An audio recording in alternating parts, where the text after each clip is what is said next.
Olá, pessoal, bom dia.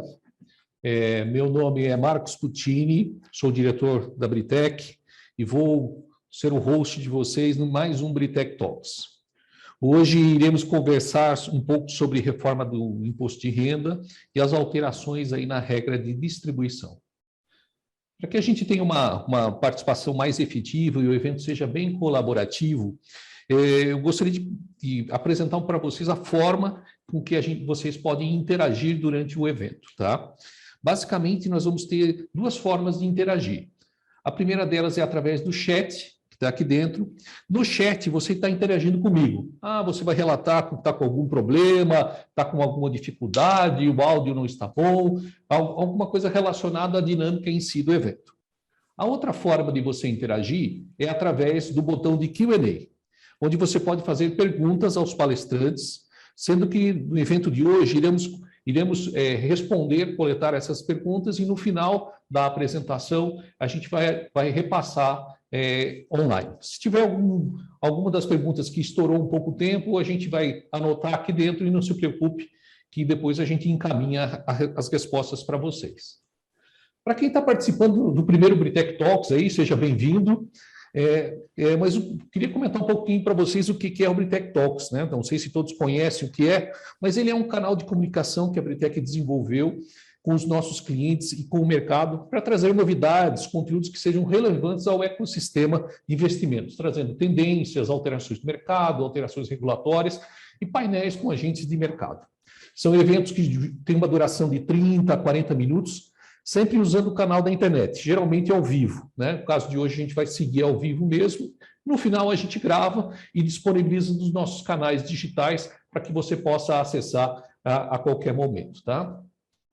Bom, gostaria de dar as boas-vindas aos nossos palestrantes hoje para falar sobre a reforma tributária e as alterações nas regras de tributação.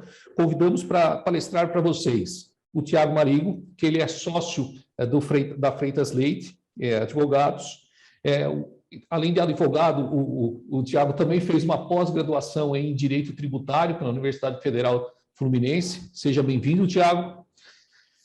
Obrigado, Puccini. Bom dia a todos. Bom dia.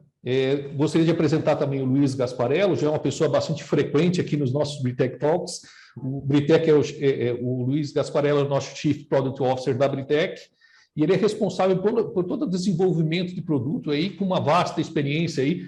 Dizem que depois de 20 anos a gente já nem comenta mais, né, Gasparello? Mas já tem mais de 20 anos aí de experiência no mercado financeiro, tá? Bom, a agenda de hoje, nós vamos dividir o evento em dois momentos. No primeiro momento, o Tiago irá apresentar os principais pontos da reforma que impactam as regras de tributação. E no segundo momento, o Luiz Gasparello vai conduzir uma sessão de perguntas e respostas, junto com o Tiago, né, perguntas que eventualmente o Tiago venha a responder ou eventualmente o próprio Gasparello vai responder para vocês, tá bom? Bom, Tiago, Gasparello, sejam bem-vindos. Vou passar a palavra agora para o Tiago para conduzir a apresentação para vocês. Bom dia, Puccini, bom dia, Gasparello. Primeiro, queria agradecer o convite de vocês, vai ser um prazer participar aqui desse webinar. O tema é muito interessante, causa bastante inquietação, que é essa reforma tributária, né, principalmente do imposto de renda, que foi enviada pelo governo ao Congresso. Eu queria só falar brevemente sobre essa reforma, né? Todos sabem, esse é um projeto que veio do governo, principalmente do Ministério da Economia, teve bastante participação da Receita Federal.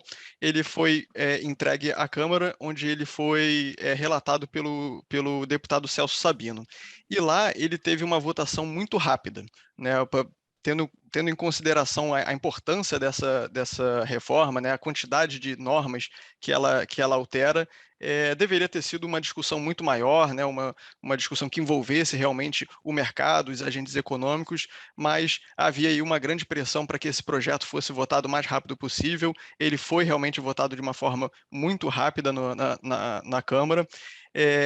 O texto que foi do governo, ele tinha como ponto principal a tributação dos dividendos, né? Essa é a grande novidade do projeto, mas não era só isso, né? É uma reforma que muda bastante coisa na tributação do imposto de renda, inclusive várias normas de tributação do mercado financeiro, que é hoje o nosso tópico principal, a tributação do mercado financeiro.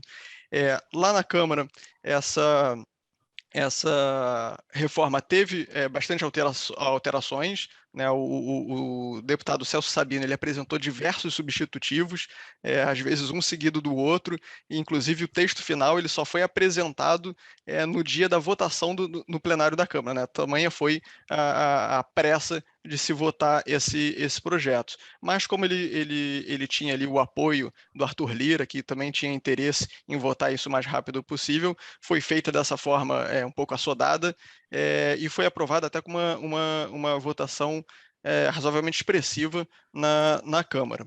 Agora, onde está esse projeto? Agora ele foi para o Senado. O Senado tem que votar também essa medida. Se o Senado fizer qualquer alteração no texto, aprovar, mas com alterações, aí o texto volta para a Câmara para votar o texto que foi aprovado pelo Senado. Se o Senado aprovar o texto como está, como veio da Câmara, e aí sim ele segue para a sanção presidencial, e sendo publicada como lei ainda em 2021, essas normas vão valer para 2022 já. Caso tenha algum atraso na votação desse projeto, ele só seja aprovado em 2022, por exemplo, aí essas alterações do imposto de renda só vão valer para 2023. E claro, pode ser que não passe nada. Lá no Senado, o senador que é o relator é o senador Ângelo Coronel, ele não é tão entusiasta do projeto, então parece que o projeto deu ali uma arrefecida, uma esfriada, então a gente não sabe hoje se passa, se não passa, se passa ainda esse ano, por isso estamos vivendo grandes emoções recentemente. Mas para falar um pouco mais do projeto em si, vamos agora entrar na parte principal. O primeiro ponto que eu queria comentar é a tributação de dividendos, que é o principal ponto dessa reforma. E aí, Pustini, se você puder já dar um clique para aparecer a tela de baixo, porque eu falo em conjunto. Como é hoje, né? A tributação de dividendos, todo mundo sabe, os dividendos pagos por empresas brasileiras, eles são isentos de imposto de renda, inclusive se for pago para não residentes, inclusive para paraíso fiscal. O que é isso? É uma benesse do Estado brasileiro? Não, não é. Foi uma opção fiscal que foi feita, isso lá em 1996, ou seja, já temos 25 anos que o Brasil optou por esse formato, que é isentar os dividendos pagos pelas empresas, mas concentrar a tributação na própria empresa. Então, o dividendo ele é isento, mas a empresa, né, a atividade da empresa, ela é mais pesadamente tributada. Então, hoje nós temos as alíquotas de IRPJ e CSL que somam 34%.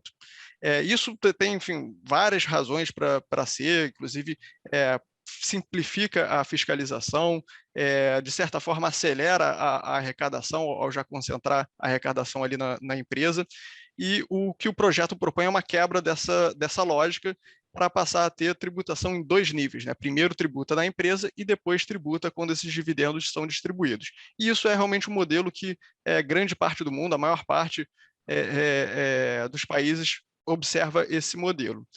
E aí, o que está no projeto, conforme aprovado na Câmara? É que os dividendos, os lucros e dividendos distribuídos, eles vão ser tributados a uma alíquota de 15%. Tá? E essa tributação vai ser na fonte, ou seja, a empresa que paga os dividendos vai reter esses 15%. Como contrapartida, né, se você tem uma tributação aí dos dividendos, tem que ter como contrapartida uma redução da carga da tributação da pessoa jurídica. Então, as alíquotas de RPJ e CSL vão ser reduzidas para um total de 26%. Mas fica fácil aí ver, né, que o 26 mais 15 fica uma carga tributária total maior. Quais são os casos, e há alguns casos que não vai haver a retenção do imposto de renda na distribuição de dividendos. O primeiro, e aí muito importante aqui para a gente, são dividendos distribuídos a fundos de investimento, e aí não importa qual a classificação do fundo, qualquer fundo vai receber dividendo de forma isenta. E outros dividendos que não vão ser tributados são aqueles pagos por pequenas empresas, e aí pequenas empresas são empresas do Simples Nacional ou empresas do lucro presumido com faturamento anual de até 4,8 milhões, e também dividendos pagos entre empresas do mesmo grupo. E aí o primeiro ponto de atenção é que o texto dessa reforma ele não ressalva os lucros produzidos anteriormente a 2022. Ou seja, todos aqueles dividendos, aqueles lucros acumulados ao longo dos últimos anos e que não puderam ser distribuídos, por exemplo, por falta de caixa, se forem distribuídos após 2022, eles vão ser tributados, né? Ou seja, é possível que um lucro, né, que tenha sido gerado e tributado numa alíquota de 34% e depois ainda tenha que pagar mais 15% na distribuição desses dividendos.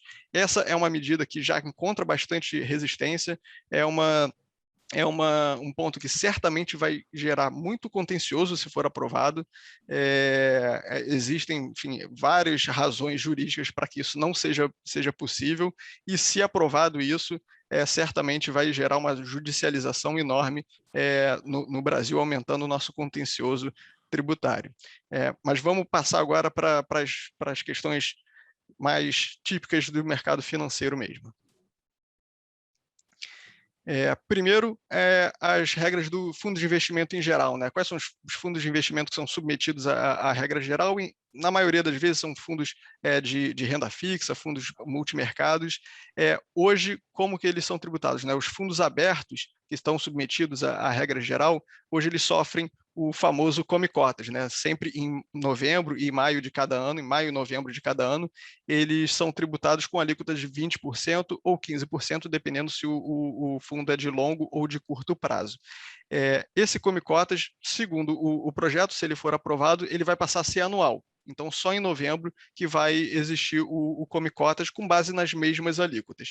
De certa forma, uma vantagem, né? Você só vai ter esse ônus e essa questão operacional uma vez ao ano, em vez de 2 vezes ao ano.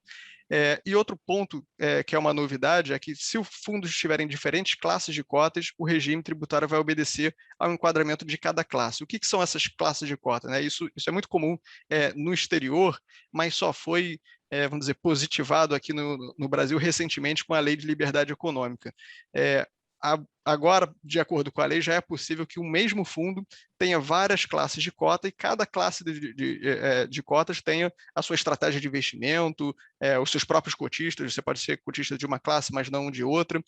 Isso já existe em lei, mas ainda não foi regulamentado pela CVM. Mas a regra tributária já está falando que, quando houver essa multiplicidade de classes de cota dentro de um mesmo fundo, as regras tributárias vão observar o enquadramento de cada classe. Podemos seguir, Puccini? Aí, uma novidade também para os fundos de investimento em ações, né? Hoje, para fins tributários, se classificam, e aí são tributados como fundos de investimento em ações, aqueles que possuem mais de 67% do seu PL em ações negociadas em bolsa e outros ativos equiparados. Esse limite, né, esse piso, né, de 67% do patrimônio, ele vai ser aumentado com a reforma tributária, se ela for aprovada. Então, vai passar de 67% para 75% do patrimônio vai ter que ser investido em ações e similares, ou seja, os fundos de investimento em ações, para serem tributados como FIAs, eles vão ter que ter uma exposição mínima maior aí a renda variável. Então, isso pode exigir que vários fundos que estejam aí entre esse limite de 67, 75, que eles sejam reenquadrados, né, que eles tenham que aumentar a sua exposição em ações. E aí também uma novidade é que hoje os fundos de investimento, mercado de acesso, eles têm uma isenção para pessoas físicas de rendimentos e ganhos para pessoas físicas, e essa isenção ela terminaria a partir de 2024 só. Então, esse é também aí um benefício, né, para essa classe de fundos de investimento, que vai terminar, mas aí um pouco mais para frente, só em 2024. Podemos seguir, Puccini, por favor? essa aqui é uma novidade do substitutivo, ou seja, é uma questão que não estava no projeto do governo, mas foi incluído no texto da Câmara. Tem a ver com os fundos de investimento em direitos creditórios. E aí tem algumas mudanças relevantes para esse mercado, que também é muito importante, dos FDICs, né? Os FDICs hoje, só para falar um pouco de hoje, eles estão submetidos à regra geral, né, dos fundos de investimento. Então, basicamente, se o FDIC hoje for aberto, ele sofre come-cotas. Se for fechado, hoje não tem come-cotas, né? Como os fundos fechados hoje não tem come-cotas, e as alíquotas são aquelas alíquotas regressivas no tempo de 22,5% a 15%, dependendo de qual for o tempo de aplicação. A exceção a isso são alguns fundos que aplicam em direitos creditórios incentivados, né? São esses direitos creditórios relacionados a projetos de infraestrutura, de pesquisa, desenvolvimento e inovação, que sejam aprovados como prioritários pelo governo federal. Então, é uma exceção, né? Em regra, eles estão na norma geral de tributação. O que muda com o projeto? Os FDICs eles vão passar a ser tributados exclusivamente no resgate ou na distribuição de rendimentos, ou seja, sem come-cotas, na alíquota única de 15%. Tá? Mas aí o que é muito importante nesse projeto é a inclusão de duas exigências para que o fundo tenha esse tratamento tributário. O primeiro é que o fundo invista no mínimo 75% do seu patrimônio em direitos creditórios. Esse é um patamar até mais alto do que a CVM exige, né? Para a CVM, você tem que ter 50% a mais do FDIC, de PL, investido em direitos creditórios. Para se valer desse tratamento tributário, vai ter que ser 75% do PL em direitos creditórios. E a segunda exigência, que aí é mais importante, até eu queria destacar até um pouco mais, é que não vai ter esse tratamento tributário o FDIC que tenha um cotista com mais do que 25% das cotas do fundo, seja isoladamente ou com pessoas ligadas. Né? Que são pessoas ligadas? Para a pessoa física, é cônjuge, parentes até terceiro grau, e para pessoas jurídicas é controlada, controladora ou coligadas. E por que isso é muito importante?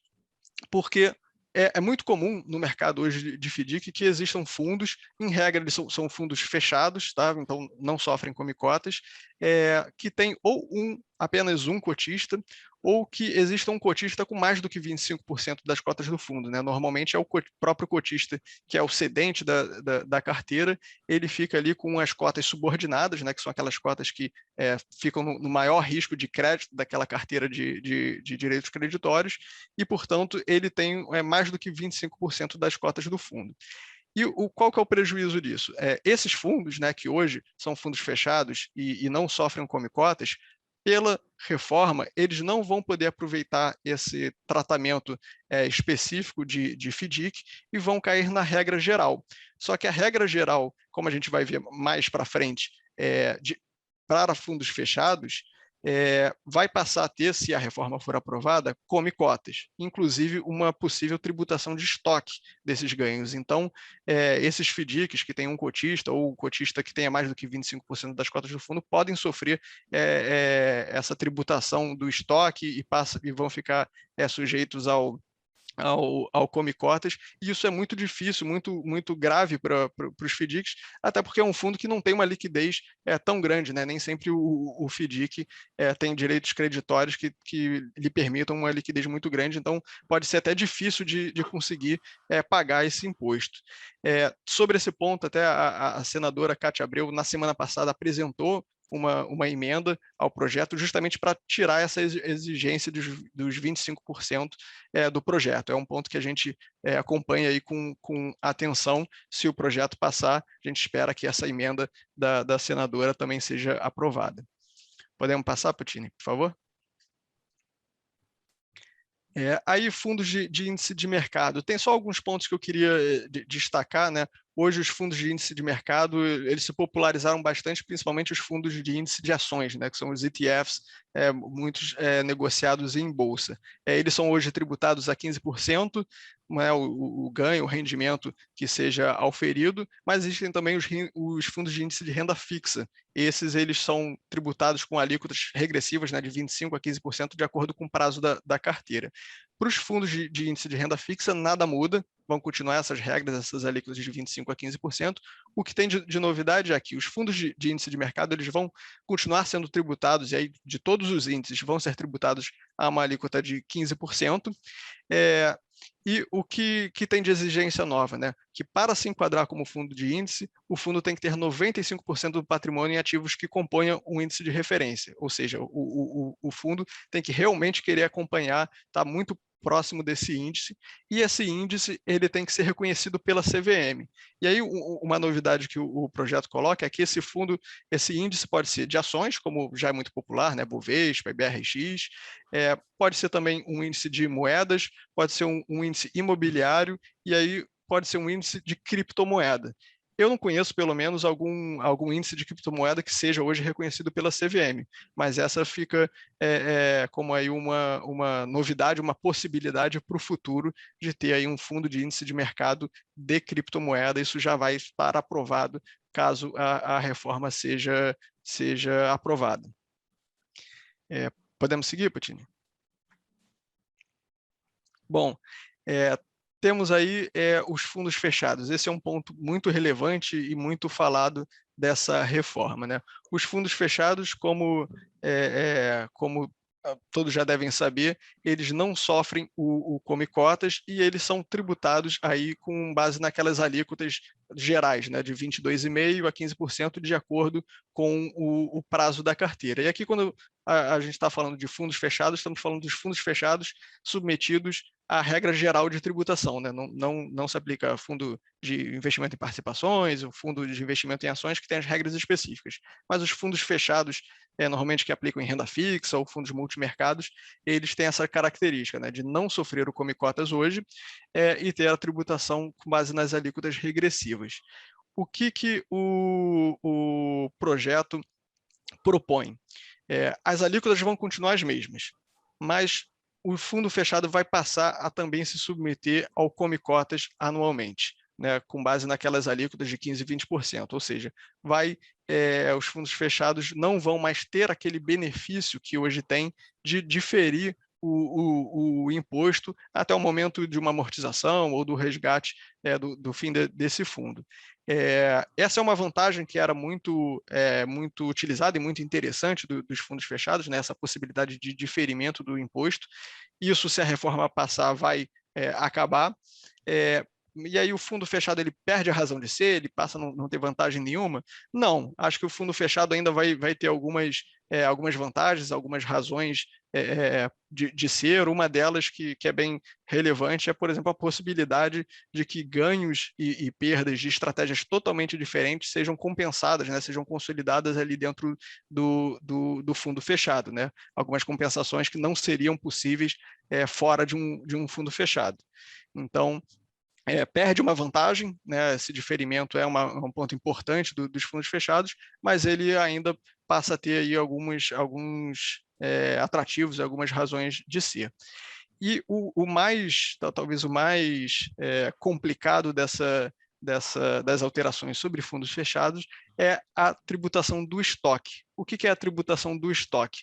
O projeto fala que todos aqueles ganhos que foram gerados no passado, aí a gente está falando de todos os anos para trás, eles vão ser considerados pagos ou creditados em 1º de janeiro de 2022. Ou seja, todos os lucros que foram criados ao longo dos anos vão ser tributados assim que a medida entrar em vigor, se for aprovada ainda esse ano. E aí vai ser tributada a alíquota de 15%, ou seja, tributar o passado. Né? E como dizem no Brasil, até o passado é incerto, e isso provavelmente vai gerar também um contencioso bastante expressivo, né, porque isso claramente viola a segurança jurídica, enfim, existem argumentos jurídicos para se contestar essa tributação do passado. E aí, como que se daria essa tributação do passado? Né? O projeto prevê a alíquota de 15% se o imposto for pago em cota única até novembro de 2022, ou seja, os fundos vão ter esse prazo para pagar o imposto. Mas, caso o fundo consiga adiantar o pagamento desse estoque, né, do imposto sobre estoque, ele vai se beneficiar de uma alíquota de 6%, né, para tributar o passado, se o imposto for pago até maio de 2022 ou se ele for parcelado em 24 parcelas a partir de janeiro já de 2022, de 13 de janeiro, ou seja, tem que começar a pagar logo no início do ano. Então, esse é um ponto que certamente vai gerar também contencioso e que tem aí uma boa resistência agora no Senado, onde o projeto tramita. Podemos passar para o próximo? Bom, esse aí é outro ponto importante, né, do projeto, são as mudanças na tributação dos fundos de investimento em participações, né? Hoje, os fundos de investimento em participações, eles são tributados a alíquota de 15%, não sofrem come cotas, porque são fundos fechados, e não existe hoje uma diferença entre o fundo ser qualificado, né, de acordo com as regras da CVM, como entidade de investimento, ou dele não ter essa classificação como entidade de investimento, né? Todo FIP, tributariamente, é um FIP e tem o mesmo tratamento fiscal. Agora, com o projeto, isso não vai mais ser verdade. Vai existir uma diferença muito grande entre o fundo ser qualificado como entidade de investimento, de acordo com as regras da CVM, ou dele não ser qualificado como entidade de investimento.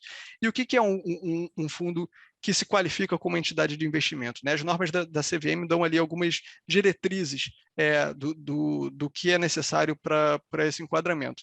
Basicamente, são entidades de investimento aqueles FIPs que têm como objetivo desenvolver uma carteira de investimento, que tem políticas de desinvestimento dos ativos que compram e que possuem a gestão discricionária da carteira. Então, normalmente são indícios de que um fundo de investimento em participações ele é uma entidade de investimento, ou aquele FIP que tem mais de um cotista, cujos cotistas não participam da administração das empresas investidas, e também que o FIP tenha mais de um investimento. Esses normalmente são elementos que indicam que ele se classifica como entidade de investimento.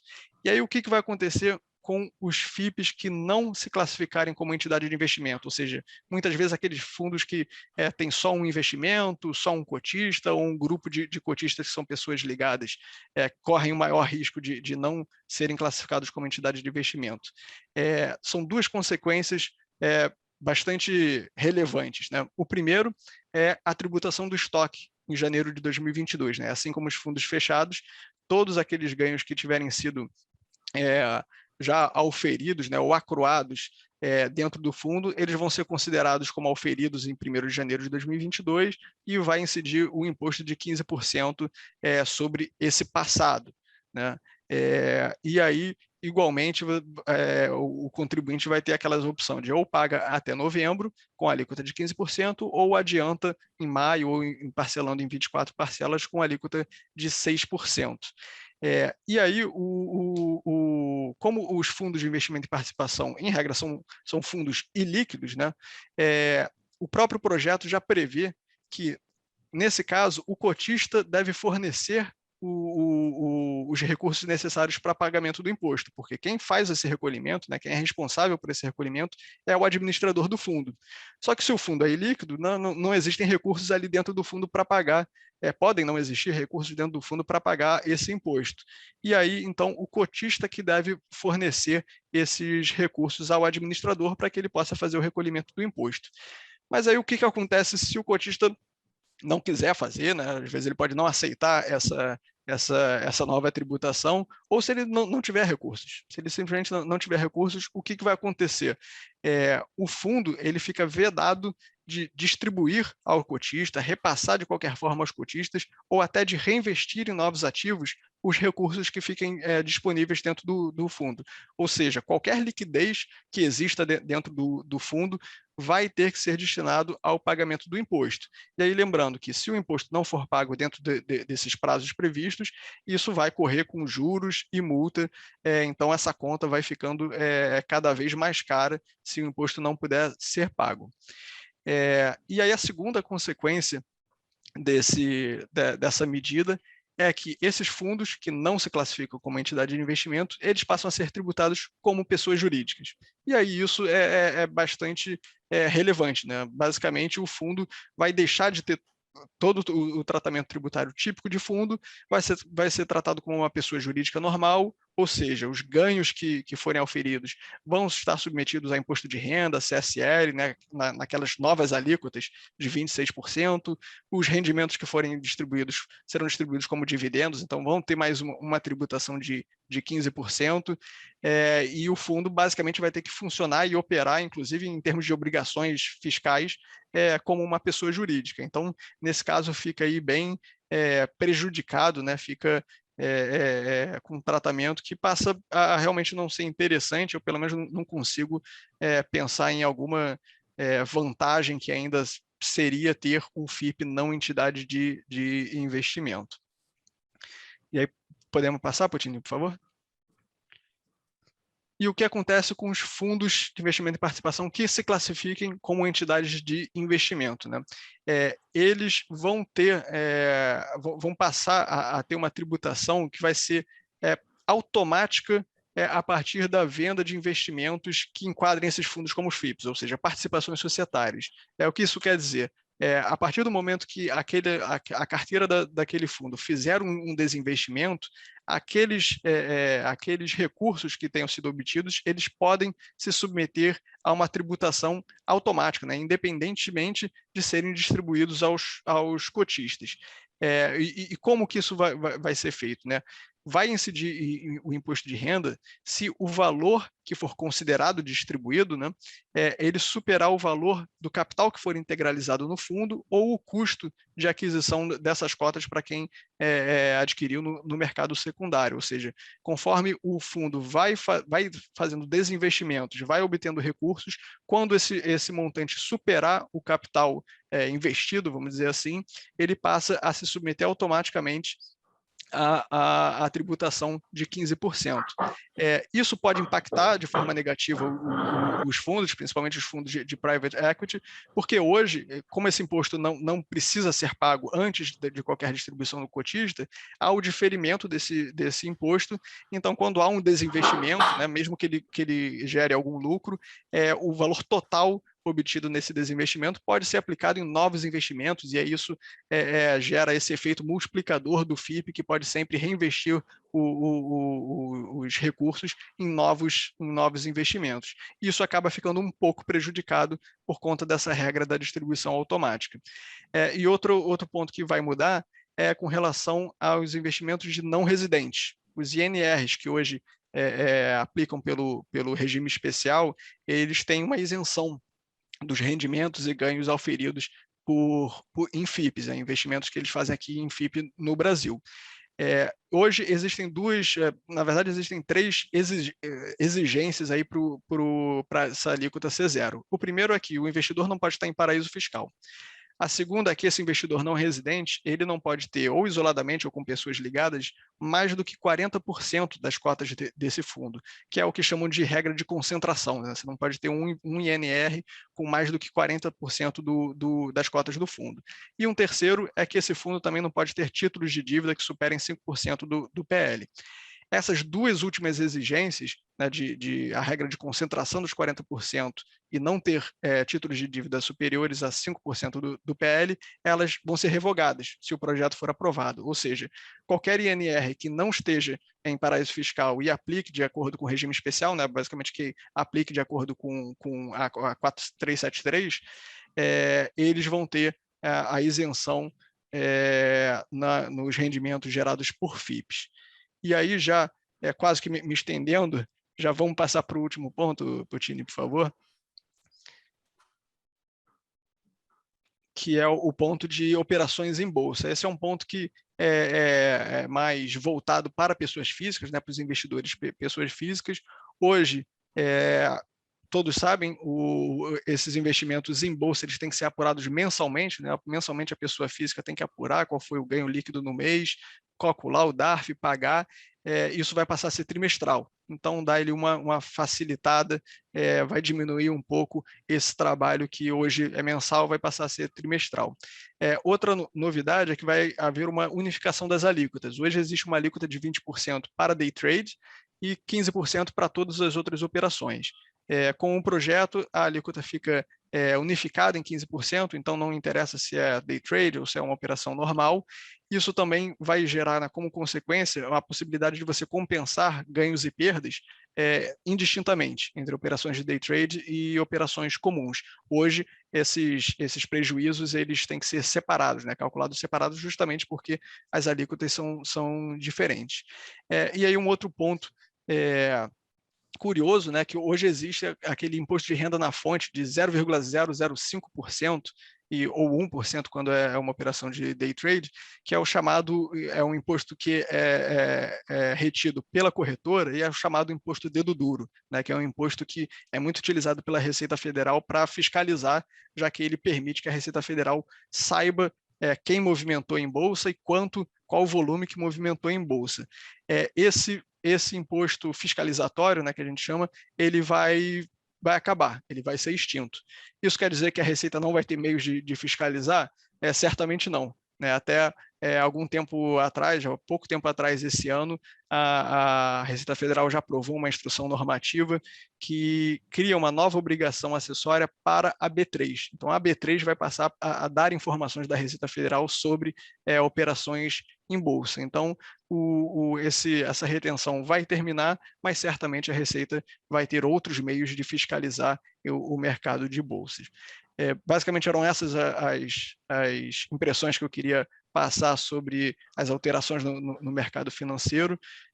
Agradeço aí a todos e vai ser um prazer poder aí responder as perguntas que eventualmente surgirem. Nós é que agradecemos, Thiago. E passando aqui, né, primeiro deixar o pessoal mais tranquilo, algumas perguntas que nós recebemos eram sobre a disponibilidade do material após o webinar, ele vai estar na nossa página, provavelmente o pessoal vai distribuí-los também através das nossas redes sociais, YouTube, canal de YouTube, Instagram, e tem lá na página da própria Britec o histórico de todos os Britec Talks. A gente está aqui já há quase 40 minutos, então eu vou acelerar um pouquinho nas dúvidas que chegaram. Esse assunto, como o Thiago mesmo colocou, é bastante polêmico, inclusive hoje de manhã vi algumas notícias indicando que o pessoal do Senado está querendo jogar para o ano que vem ou não, isso é bastante incerto, né? E retomando o que o Puccini falou lá no começo, como já faz um pouco mais de 20 anos que a gente está nessa, em 2001, não sei quem vai lembrar aqui, também foi a mesma coisa, e em dezembro acabou entrando uma reforma tributária lá que mudou, até na época o Comicotas era mensal e passou para semestral e tudo mais. Passando aqui para as dúvidas, a primeira que nós recebemos, e reforçando que todas as que não forem respondidas, depois a gente vai mandar por e-mail para todos os participantes, é sobre a parte de tributação de FIPs, mas os FIPs que forem detidos por fundos. Isto é, eu tenho um fundo, aí estou entendendo que a pessoa está se referindo a um fundo multimercado, que está aplicando cotas em FIP. Como é que fica a tributação desse fundo multimercado?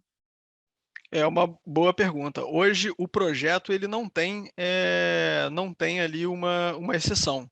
Então, você pode ter realmente a tributação, primeiro, quando for gerado esse lucro, né, dentro do FIP, e isso vai engordar, vamos dizer assim, a cota do fundo que está acima, né, normalmente um fundo multimercado, e aí pode gerar uma nova tributação no fundo que está em cima. Né? Não há no projeto um mecanismo para anular esse efeito que é certamente negativo. Isso, quem sabe, vai ser alterado lá pelo Senado ou até regulamentado, mas acredito que se não tiver na lei, o risco é muito alto de você ter esse efeito negativo, né, de ter uma tributação no FIP e depois isso gerar também uma tributação no nível acima do fundo que for o cotista desse FIP. Certo.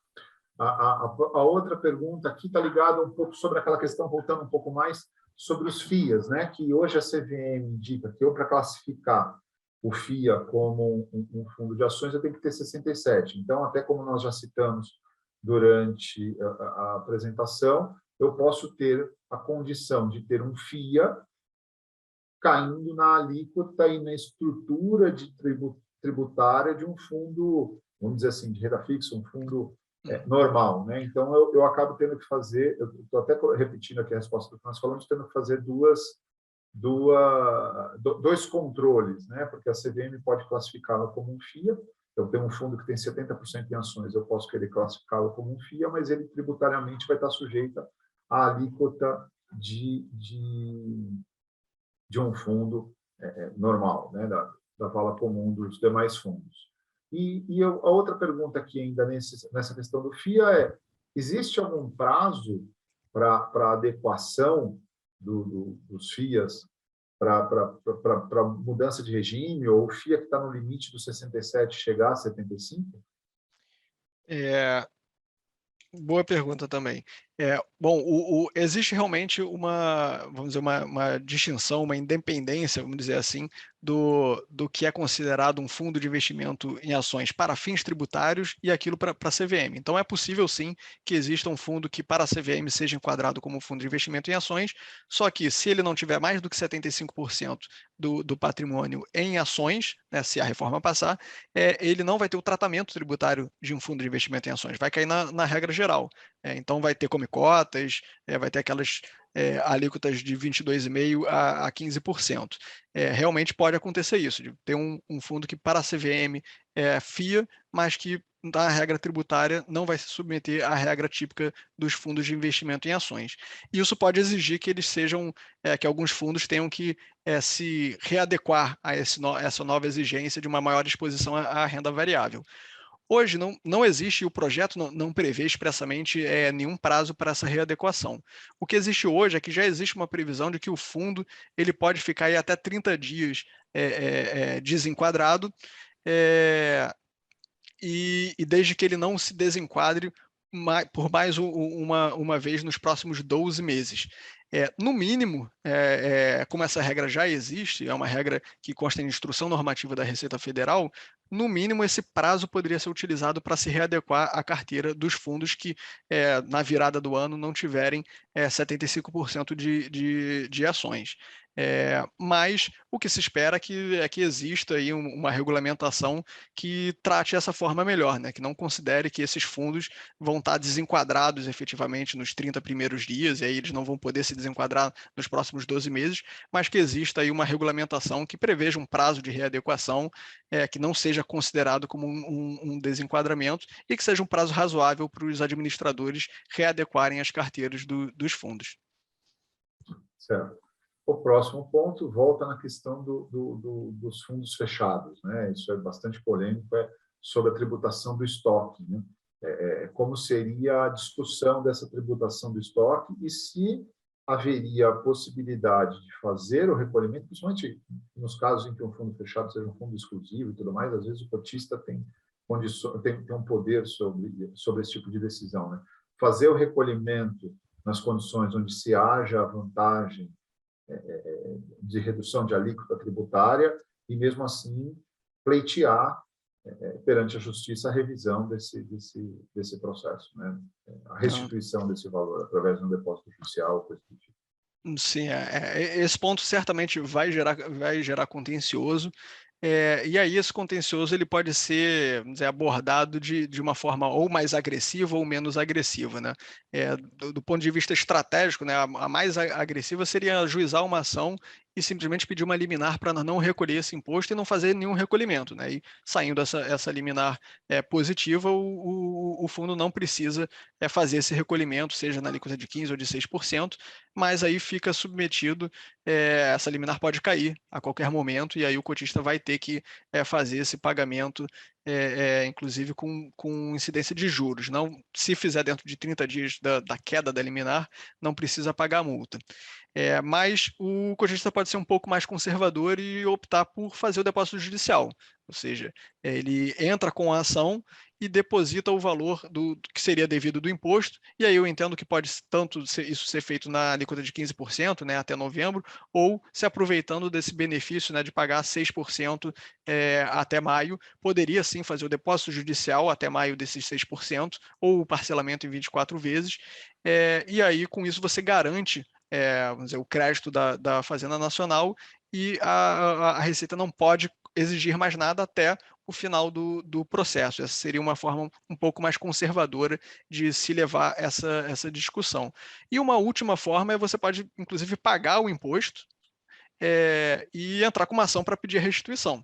Isso é possível, não é talvez não seja a melhor estratégia, porque se você paga e pede a restituição, você fica aí submetido a receber isso por precatório, então é normalmente mais difícil de recuperar o dinheiro do que se você fizer o depósito judicial. Mas são 3 opções que estão na mesa e podem ser usadas e certamente vão ser utilizadas se essa medida passar, porque é uma medida que vai gerar contencioso certamente. Certo. Aí, a outra, ainda nessa linha dos fundos fechados, a pergunta diz respeito aos come-cotas, né? Porque o come-cotas, pela própria natureza da tributação, ele só pode ser futuro. Existe alguma forma de evitar ou de afastar, ou alguma previsão legal, caso entrar a reforma, de evitar o come-cotas dos fundos fechados? Dos fundos fechados para o futuro, eu não vejo nenhum argumento jurídico que seja bom o suficiente para afastar. Eu acho que o contencioso que vai gerar vai ser em relação ao estoque, né, ao passado. Né? O passado ele tem que ficar ressalvado na norma antiga, esse sim vai gerar o contencioso. Agora, para os ganhos que forem gerados após a entrada em vigor dessa reforma ser aprovada, aí realmente não existem bons argumentos aí para afastar o come-cotas do futuro. Né?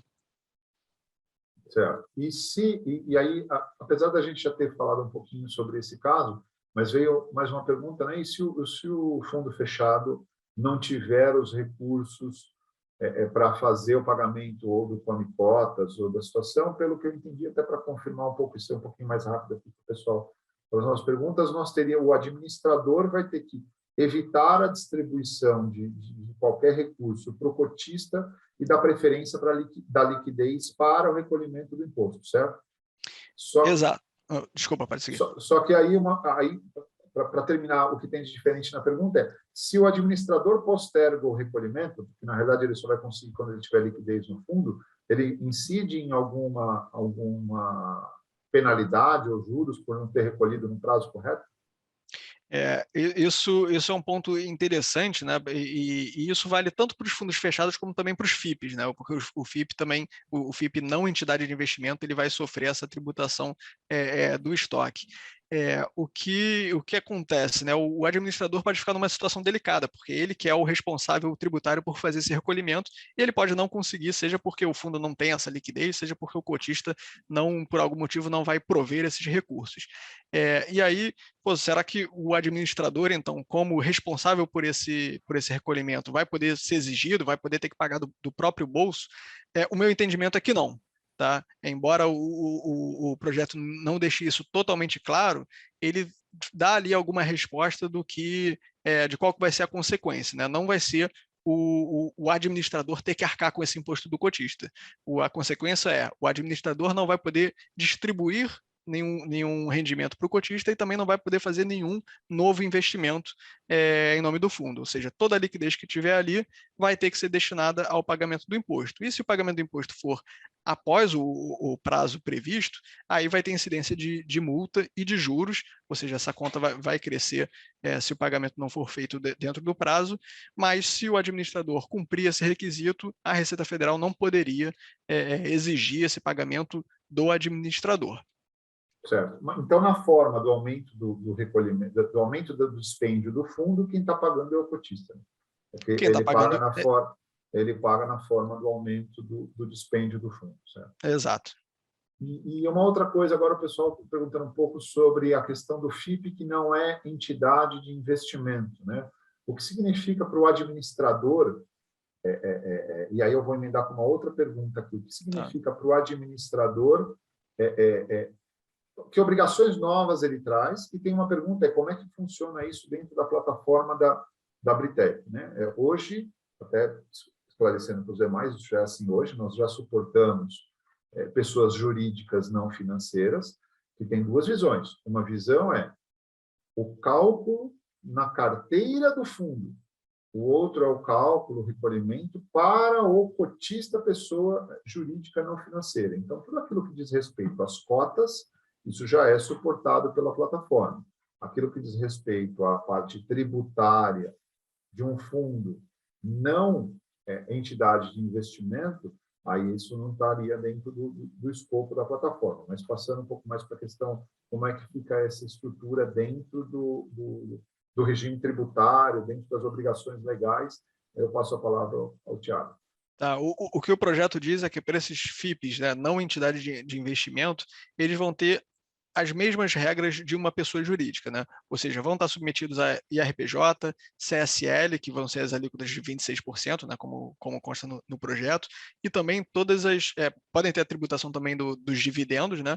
E toda a parte, vamos dizer, operacional, né, de obrigações acessórias vai ser igual de uma pessoa jurídica, ou seja, esse fundo vai ter que apresentar SEF e SD, né, que são obrigações ligadas ali à contabilidade tributária, vão ter que apresentar DCTF, ou seja, vão ter todo o compliance fiscal que uma empresa tem. Basicamente, vai ser as obrigações contábeis e fiscais exatamente iguais à de uma empresa. Então, você realmente vai ter um fundo que vai ter o chassi de fundo, mas vai ser para todos os fins tributários uma pessoa jurídica. Tá.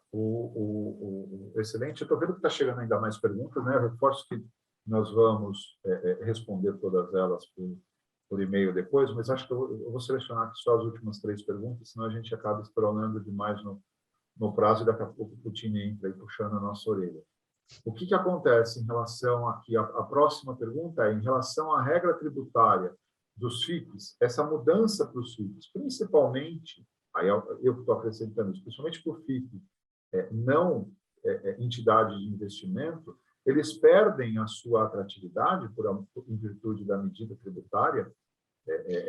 A gente, quem tem uma estrutura de FIP e tudo mais, principalmente os não financeiros, pode considerar em rever essa estratégia de investimento? Para os fundos não entidade de investimento, eu realmente acho que perde bastante. Assim, eu não consigo pensar em alguma vantagem de você ter um FIP não entidade de investimento, se essa reforma passar, porque vai ter a mesma tributação e o mesmo compliance fiscal de uma pessoa jurídica qualquer. Então, eu não consigo assim, vislumbrar uma vantagem que seria você ter um FIP não entidade de investimento, ao invés de ter simplesmente uma holding, por exemplo, já que o tratamento fiscal vai ser o mesmo. Então, acho sim que vai haver um certo esvaziamento, assim, uma perda de interesse pelos FIPs que não se classificarem como entidade de investimento. Certo. Os outros aí, ele perde um pouco, mas ainda tem outras vantagens, né? Assim, o fundo que é entidade de investimento. Né? Isso, exatamente. Para o FIP, que é entidade de investimento, ele fica um pouco pior a regra nova, né, porque se considera automaticamente distribuído os rendimentos na venda de ativos pelo fundo, mas ainda assim o FIP tem um pouco menos de vantagem, mas ainda vai ser um instrumento muito importante para o desenvolvimento da indústria de private equity, vai ser ainda um instrumento muito, muito interessante e vantajoso, o FIP que for entidade de investimento. Certo. E aqui a última pergunta, pelo menos aqui pelo webinar ao vivo, depois a gente passa as respostas, nos casos, a gente acabou não falando aqui dos fundos imobiliários e nem da tabela regressiva, né, em decorrência do prazo das operações de renda fixa. Como é que ficou como é que ficaram esses 2 temas? Tá, esses temas eles constavam no projeto original do governo, né? Principalmente em relação ao fundo de investimento imobiliário, previa-se o fim da isenção dos rendimentos pagos a cotistas pessoas físicas, né, de fundos imobiliários em bolsa. Isso gerou muito ruído.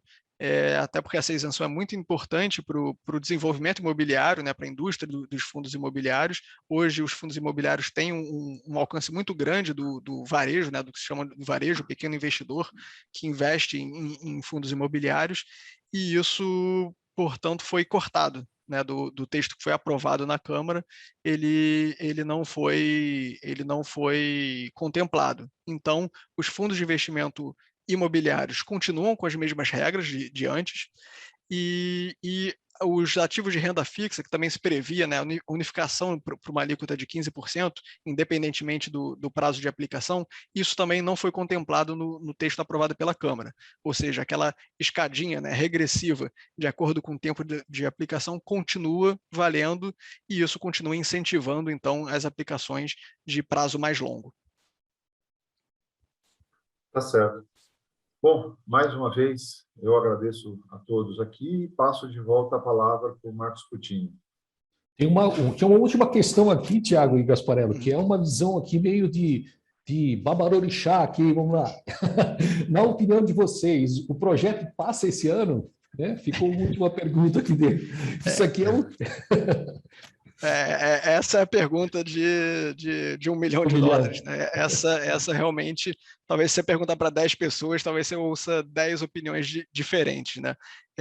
Eu, pessoalmente, eu já tive sentimentos diferentes sobre essa reforma. Né? Já achei que ela seria emplacada, né, pela velocidade que ela foi votada na Câmara, mas já era previsto que isso teria uma maior resistência no Senado, e aí eu já comecei a ficar um pouco mais achando que poderia não passar. Eu acho que os próximos dias, talvez os próximos 15, 20 dias vão ser importantes, porque conforme o tempo vai passando, né, a reforma ela tem que ser aprovada para valer no ano que vem, ela tem que ser aprovada esse ano. Então, tendo também um recesso do Congresso, né, cada vez o tempo vai ficando mais curto. Se não forem tecidos ali aqueles acordos de última hora, que na política a gente sabe tudo é possível, vai diminuindo a chance de aprovação dessa matéria. E anteontem, o senador Ângelo Coronel, que é o relator desse projeto no Senado, ele fez uma live e que ele foi bastante vocal contra o projeto. Então, eu acho que foi ali um discurso que jogou, de certa forma, alguma água fria no projeto. Ele teceu muitas críticas, falou que não vai votar nada sob pressão, que não vai ceder às pressões que vêm do Ministério da Economia, criticou o Paulo Guedes. Então, acho que depois que eu vi esse discurso, eu já começo a achar que são razoáveis, ou são boas as chances de que esse projeto não passe, pelo menos esse ano. Legal. Muito obrigado aí, Tiago. Muito obrigado ao pessoal da Freitas Leite por mais esse evento junto com a gente, nessa parceria aí que a gente tem com vocês, muito legal. Eu acho que as informações compartilhadas aí foram excelentes aqui, dão uma visão de norte, saber o que a gente precisa se ajustar. Tiago, te agradeço novamente a sua participação, em nome da Britec, a você e todos da Freitas Leite que têm apoiado a gente em diversos aspectos, agradeço. E agradeço a participação de todos em participar de mais esse webinar junto com a gente, Britec Talks. Fique ligado aí que a gente vai fazer mais sessões aí sobre diversos temas. Peço a avaliação de todos, lendo esse QR Code aí que está na tela aí para vocês e deem os seus feedbacks para a gente, que sempre é legal para a gente avançar aí e cada vez melhorar mais e buscar mais temas que sejam relevantes para vocês.